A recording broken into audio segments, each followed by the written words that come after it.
Përshëndetje të dashur miq, duke ju falendëruar për mbështetjen dhe sugjerimet tuaja, sot zgjodha që të bëjmë një mësim të shkurtër në lidhje me përemrat lidhor. Pra, në një koment në faqen tonë të YouTube u diskutua përdorimi i përemrave lidhor dhe e pashtë arsyeshme që t'i shtjelloja disi më tepër përdorimet e tyre. Atëherë, në anglisht i kemi the relative pronouns, pra përemrat lidhor. And the relative pronouns are, dhe përemrat lidhor janë, subject pronouns, object pronouns and possessive pronouns. Pra subject pronouns, përemra që përdoren si kryefjalë, që ndryshe mund të përdorim edhe si përemra lidhor janë who, which, that. Pra who, kush, which, cili, that, që. Who përdoret për njerëzit, which përdoret për sende për kafsh, ndërsa that mund të përfshijë të dyja. Object pronouns, përemrat që përdoren si kundrinor, who or whom, pra kush ose kujt, which, kë, cili, that, që. Possessive pronouns, përemrat që tregojnë pronësi, pra whose, që do të thotë i e kujt. Atëherë ti shohim me radhë me anë të shembujve. Relative clauses tell us more about people and things. Fjalit lidhore na tregojnë ne më tepër për njerëzit dhe për gjërat. Atëherë shohim shembullin. Jack, who is 76, has just retired. Gjeku, i cili është 76 vjeç, sapo ka dalë në pension.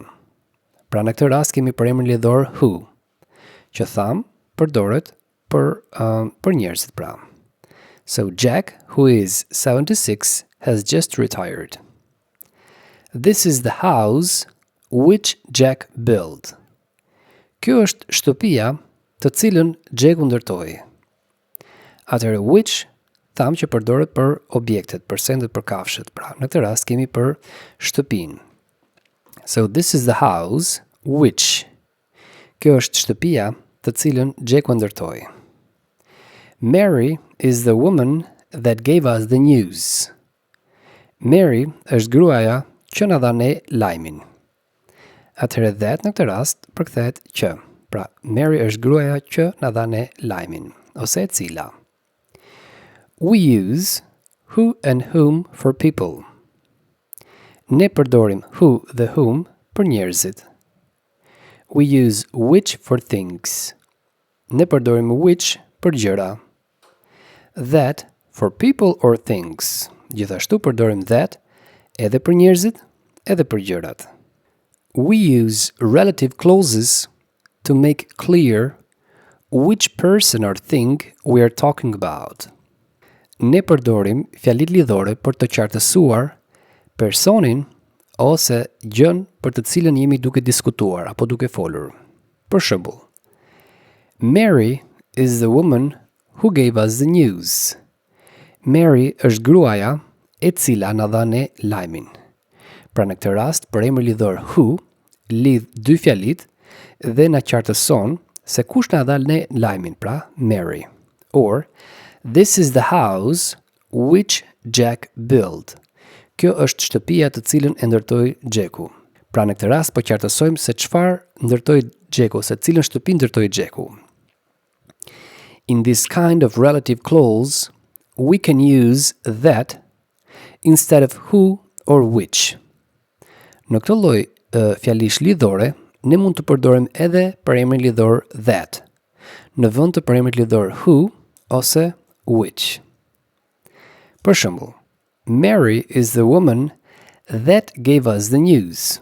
Mary është gruaja që na dha ne lajmin ose e cila na dha ne lajmin. This is the house that Jack built. Kjo është shtëpia që ndërtoi Gjeku. We have to be careful about something. Na duhet të jemi të kujdesshëm për diçka. The relative pronoun is the subject or object of the relative clause, so we do not repeat the subject or the object. Atëherë, për emër lidhor është kryefjala ose kundrinori i fjalisë lidhore. Kështu që ne nuk e përsërisim kryefjalën apo kundrinorin. Për shembull, Mary is the woman who gave us the news. Pra në këtë rast nuk mund të përdorim edhe who edhe she, sepse në këtë rast kryefjala është tek përemër lidhor. Pra, Mary is the woman who gave us the news. Mary është gruaja e cila na dha ne lajmin. We also use relative clauses to give more information about a person, a thing or a situation. Ne gjithashtu mund të përdorim fjalit lidhore për të dhënë më shumë informacion për një person, për një gjë ose për një situatë. Atëherë shohim shembujt. Jack, who is 76, has just retired. Jack, i cili është 76 vjeç, sapo ka dalë në pension.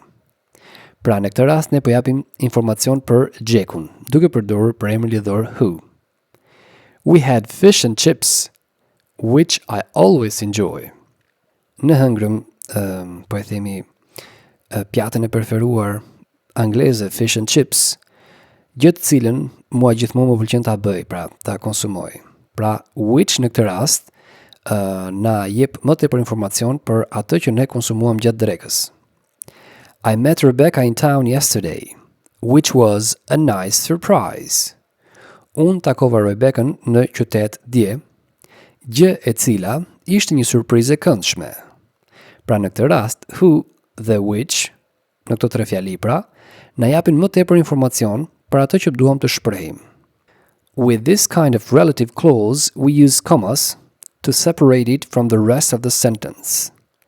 Me këtë lloj fjalie lidhore, ne përdorim gjithmonë presjet për ta ndarë atë nga pjesa tjetër e fjalisë. Pra shohim që kemi presjet që bëjmë ndarjen nga pjesa tjetër e fjalisë. Whose and whom.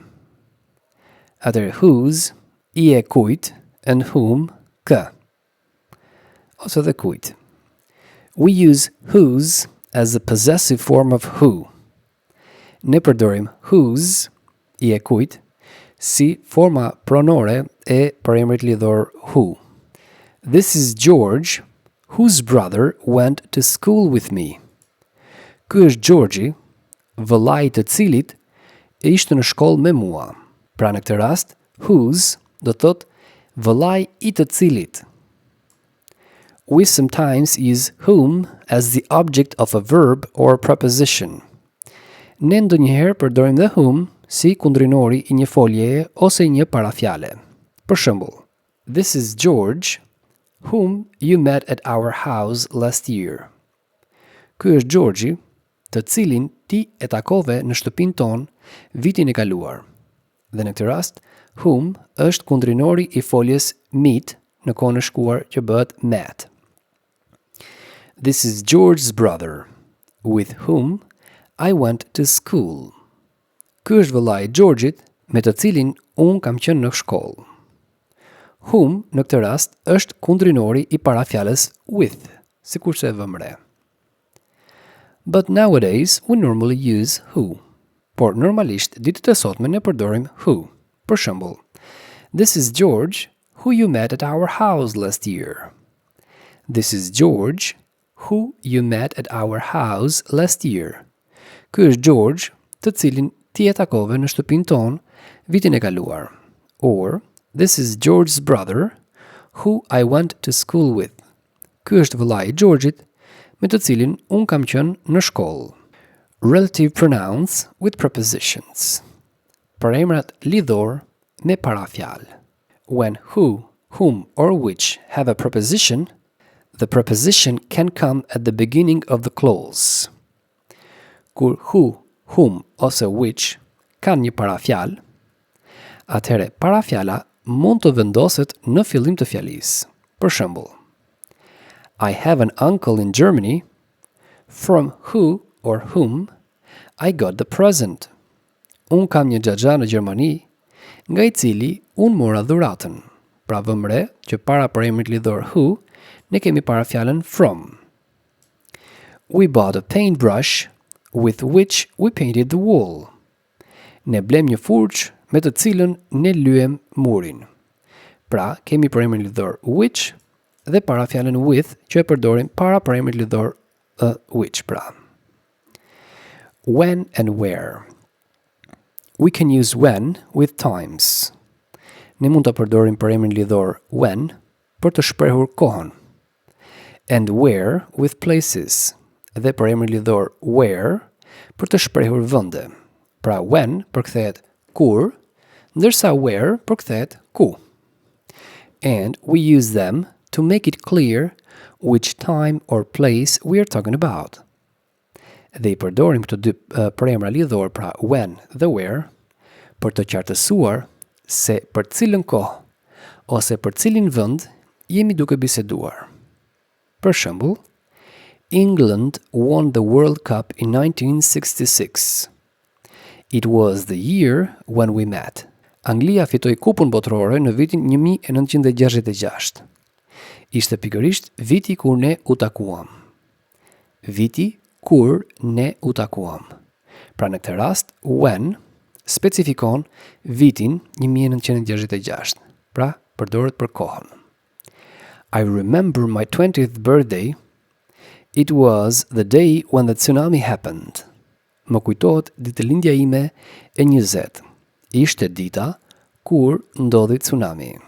Atëherë dhe në këtë rast përmendim kohë. Pra kemi përemër lidhor when. Do you remember the place where we caught the train? Do you remember the place where we caught the train? A të kujtohet vendi ku morëm trenin? Në këtë rast përdorim where, pra është përemër lidhor që përdoret për vende. Ose Albania is the country where Gjergj Kastrioti was born. Shqipëria është vendi ku u lind Gjergj Kastrioti. Pra dhe në këtë rast përdorim where, që përdoret për vende. Atëherë të bëjmë dhe një përsëritje të shkurtër dhe të shpejt të këtyre që morëm sot, pra diskutuam për përemrat lidhor. Atëherë në rastet më të përdorura, pra në gjuhën e përditshme, duhet mbani mend të paktën gjërat kryesore. Who përdoret për njerëzit, which përdoret për sendet për kafshët, that I përfshin të gjitha, pra njerëz, sende dhe kafsh. Dakord?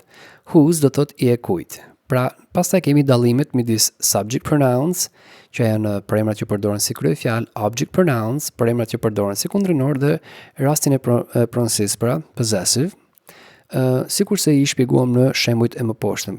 Pra, mos harroni përdorimet e gjërave kryesore, pra who për njerëzit, which për sendet për kafshët, that I përfshin të gjitha, pra njerëzit, sendet dhe kafshët. Atëherë, shpresojmë që ta keni disi më të qartë këtë mësim për përdorimin e përemrave lidhor dhe gjithashtu do të gjeni dhe një link poshtë videos ku ju mund të klikoni mbi të dhe të plotësoni ushtrime për të kuptuar sa të qartë e keni këtë mësim. Atëherë ju falenderoj për vëmendjen dhe dëgjojmë në mësimin e radhës.